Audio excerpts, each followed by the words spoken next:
Hello and welcome to the France 24 debate. I'm Annette Young. Now, if you're looking for a symbol of Europe's worsening migrant crisis, you only have to drive some 3 hours northeast from where I am here in Paris to the port town of Calais. There you will find a series of shanty towns called the Jungle, full of desperate migrants seeking a supposedly better life in Britain. But just as the numbers of those risking their lives to cross the Mediterranean to Europe has rapidly grown in the last year, so has the number wanting to cross the Channel. Freight and passenger traffic through the rail tunnel has been severely disrupted as people repeatedly try to board trucks and trains heading to the United Kingdom. Eurotunnel says it's blocked more than 37,000 attempts by migrants to reach Britain since January. But as European leaders debate what to do, the numbers of those dying to reach their notion of El Dorado continues to rise. So what exactly can be done to stem the tide? With me to talk about this today is Marie Martin, a migration specialist with Euromed Rights based here in Paris. Hello and welcome. Hello. Our very own France 24's Europe editor, Christophe Rebit. From Nice, Richard Ashworth, a Conservative Party member of the European Parliament. And from London, Isa Lektas from Human Rights Watch. But first of all, France 24's James Andre, who's in Calais, joins us now. James, security has been beefed up in the last 24 hours. What impact has that actually had? Well, the impact that it's had is that basically the number of incursions on the actual Eurotunnel site has been reduced. It's gone from about 2,000 the night before to 300 last night. But the reason for this is because police have been deployed around the site in order to stop the migrants actually entering the site. That doesn't mean that the number of migrants trying to enter the tunnel and grabbing these trains in order to try and get to the UK has gone down. It's important to note that these figures, like for example the 2,000, are attempts to enter the site or people who have been stopped within the Eurotunnel compound. It doesn't mean it's 2,000 migrants trying. It means 2,000 attempts potentially by the same group of migrants who've tried in different areas of this massive area, which has got, for example, a 28-kilometre fence. So what effect is this all having on the town of Calais itself? Well, we've been speaking to residents in Calais, so it's important to note that, for example, this camp I'm here in right now, which is called the New Jungle, because indeed there was the Calais Jungle before, and that lasted for a few years, but it's been emptied and displaced here.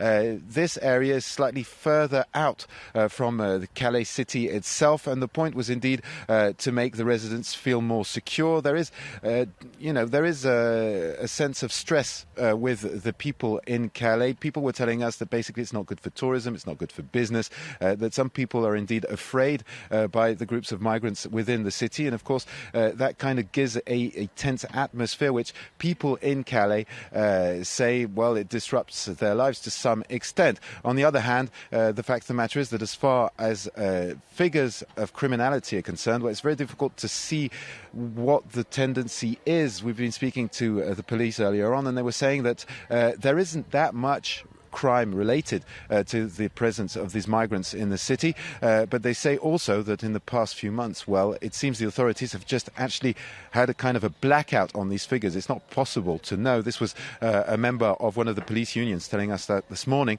that it's impossible to get the latest figures concerning crime here in Calais. James Andre reporting there from the port town of Calais. Thank you. Marie Martin, let's talk about, first of all, the attraction of the United Kingdom. No ID cards and a strong black economy certainly makes it easier, but is that all?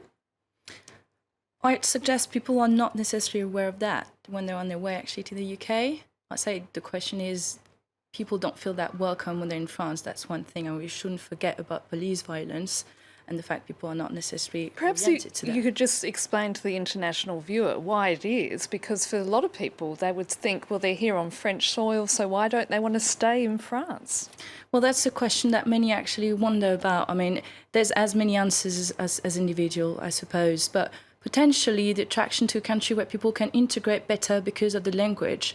For example, I mean, most of the countries where people are actually from in these jungles are from previous British Empire countries. That might explain, that maybe one explanation. And otherwise are people that have actually a kinship in the UK. So it's not necessarily for economic reasons, necessarily working in the black market as it's labelled, that people want to reach the UK. In fact, and I was looking at the Refugee Council website earlier on, most of the people arriving in the UK have no idea how the system functions when it comes to benefits, when it comes to work. So I wouldn't assume that people are there as scroungers, like they're labelled very often. Richard Ashworth, when the tunnel was first opened all those years ago, one of the images that were touted by those who opposed the notion of that tunnel was the fact that, Britain would be faced with hordes of migrants, wanting to storm their way across into the UK. It's sort of, for some, they feel that those fears have been borne out. Yeah, but so many of these issues are preying on those kind of fears. And what we're seeing is very necessary in Calais and in southeast England, because you have to protect the people both of southeast England and Calais from this issue. But this is just crisis management. We are failing to understand the size and the scale of the migrant issue. I was myself last week in Sicily looking at the problem for myself. And just to give you an illustration, last year there were 84,000 people crossed over that particular crossing to Sicily. This year already we've had in excess of 85,000 people. This is a generational problem we're facing. There's no quick fix, and it is a huge problem. There's something like 1/3 people coming through Turkey, coming through Libya, coming through the Western Balkans into Europe this year, and it will be bigger next year. So however much of crisis managing sticking plaster jobs we do, and we must, it is high time the 28 member state governments got together and understood we have a collective problem for which we've got to find intelligent, long-term collective solutions. Christophe, the British Prime Minister David Cameron has warned that his Britain will not become a safe haven for migrants in Calais. Before I continue, let's just take a listen to what the British leader had to say.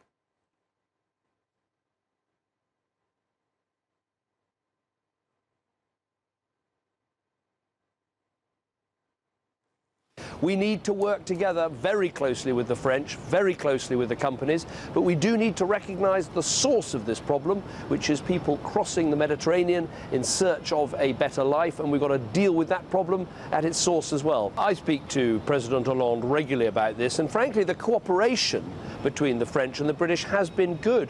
The whole idea of having our border controls on the French side of the Channel, that is actually incredibly important. The fact that we are able to help erect these fences, invest in the security, work with the French in partnership, that helps.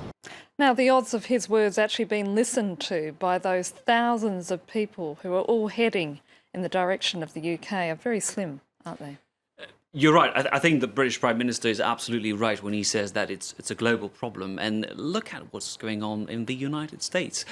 Migration is a global issue, and it's a problem that is there to stay. We have to deal with it. We know that a lot of people are trying to cross through Mexico into America. So this is not only about Europe.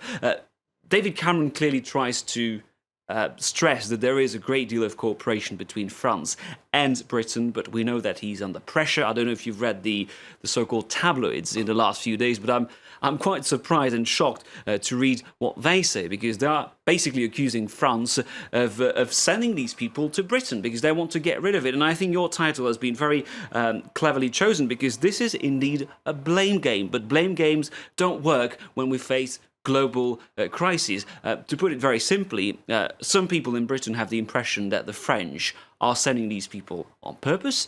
If you talk to the French authorities, well, they're pointing the finger at Eurotunnel. They say that Eurotunnel isn't doing enough to protect its actual site. And as we heard, talk to the people of Calais, well, they will tell you that the reason why these these tens of thousands of people are in Calais is because they want to reach Britain. So this is a global crisis. We have to tackle it, and at least we need to tackle it at European level. And so far, it's been a failure, not least because Britain has many opt-outs and is not a member of Schengen. At this point, let me bring in Isa from London. Why are the numbers surging so high at this point in time?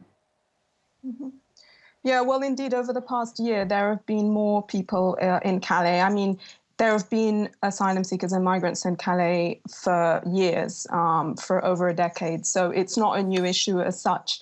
But there have been more people over the past year, people fleeing from different conflicts. So there are people from Eritrea, where there are huge human rights abuses going on, people from Sudan, from Ethiopia, from Syria, from Afghanistan. So the numbers kind of depend on those conflicts and on people fleeing and seeking safety. There have also been, as it's been mentioned, more people arriving crossing the Mediterranean. So that's another factor. And the NGOs there are completely overwhelmed. They're doing what they can, but it's a difficult situation. And we're talking about people who are living in conditions that are completely unacceptable for a country like France, and exposed to abuses by the police. And there's a lot that France should be doing to remedy this situation.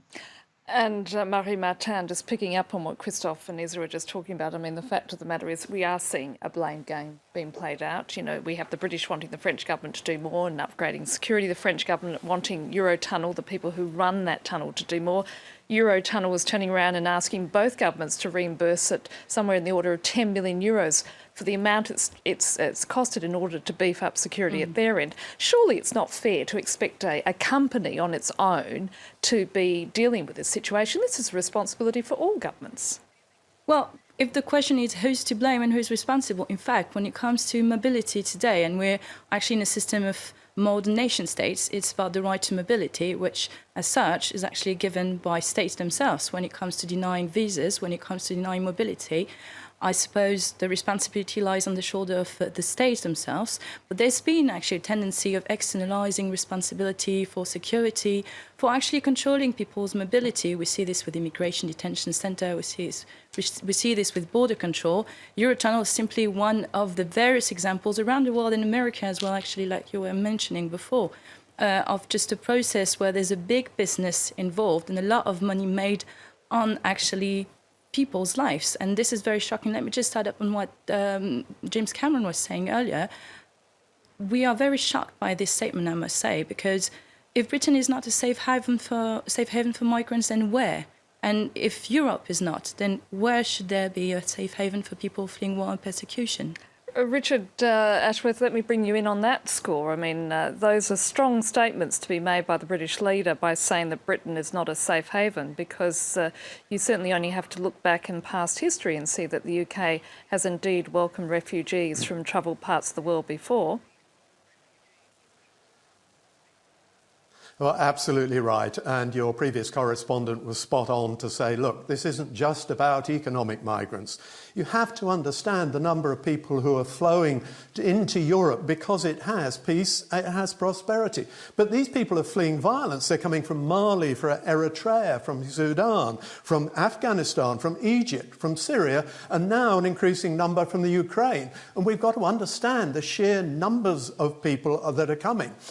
There's no point in Britain having recriminations with France and vice versa. That is only tinkering at the edges of the problem. We have to stop crisis management. We have to start to take control of the system. Now, the first point we've got to get hold of is you can't blame the French. They're operating under what is termed the Dublin regulation, which is not fit for purpose. So the first thing the EU leaders have got to understand is the legislation is not fit for purpose. Secondly, we've got to understand you have to tackle the problem at source if you want to take control. And that means operating within the areas that these migrants are coming from. It actually means the whole of Europe has got to ramp up development aid in those countries, and that development aid has to come with conditions that those governments, where the people come from, must understand they must, one, do their very best to discourage their inhabitants from leaving their country, but two, enter into an agreement whereby they will accept back their citizens if they're found unlawfully in Europe. That is the only way forward, but it's a long-term solution and it involves bigger expenditure in those countries. But until we do that, governments will be dealing with crisis management as we are now. Christophe, just bringing it back, I mean, we're talking there about long-term solutions, but the reality is we have a crisis in Calais. It's increasingly becoming one of the key flashpoints of this migration crisis in the continent. In fact, the deputy mayor of the town has told reporters that he wants United Nations assistance, and he also wants an urgent Franco-British summit to be held on the issue. Another summit. I mean, is that likely to achieve anything? Well, as you know, the European Commission tried to come up with a solid plan to better relocate and resettle migrants. The plan was very simple and not very ambitious, to be honest. The idea was to relocate 40,000 migrants who are currently in Greece and Italy and resettle 20,000 people who would be chosen by the UNHCR and who are currently in Syria or Libya. Now, look at the reaction from the member states. Most countries said that the plan was appalling, that it's not up to the European Commission to decide on quotas. In the end, some sort of compromise was found where countries on a voluntary basis are willing to accept people, but we haven't reached these 60,000 people yet. Just 60,000, let's just bring this into perspective. Lebanon, a small country, has welcomed since the start of the Syrian country, 1.5 million asylum seekers and migrants. So just to give you an idea of the extent of the crisis, we're talking about 60,000 people among the 28 member states with a population of 500 million people, and we can't even agree. So I'm not very optimistic. Every time the EU is trying to put a plan on the table, because the public opinions in a lot of countries, including Britain and France, are extremely hostile towards migrants, we see that our leaders are basically burying the problem under the table. Christophe, we're going to leave it there, and we're certainly going to come back and address some of those points that you've raised in the second part of the France 24 debate. So in the meantime, do stay with us here on France 24.